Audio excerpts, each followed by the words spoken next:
we've all reached out to the Department of Justice. A law enforcement official tells NBC News the Justice Department has not told the White House that it cannot talk about the facts underlying the Special Counsel investigation into classified documents. So trusting you've received that same information, understanding the desire to be prudent, then why can't you speak about the underlying facts? We've been very clear when it comes to even underlying facts, when it comes to specifics, when it comes to something that is under the purview, that the Department of Justice is looking at, especially legal matters, investigations.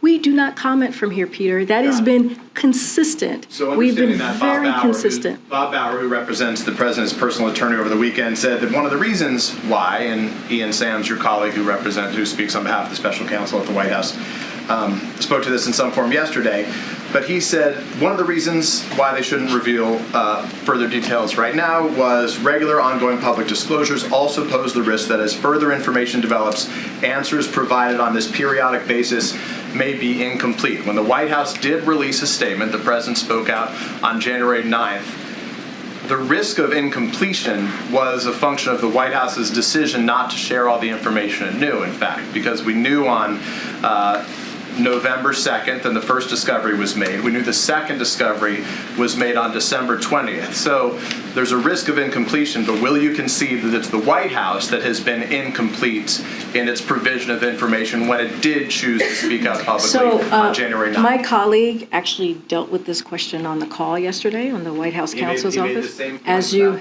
risk of incompletion. And I would refer you to the White House counsel's office.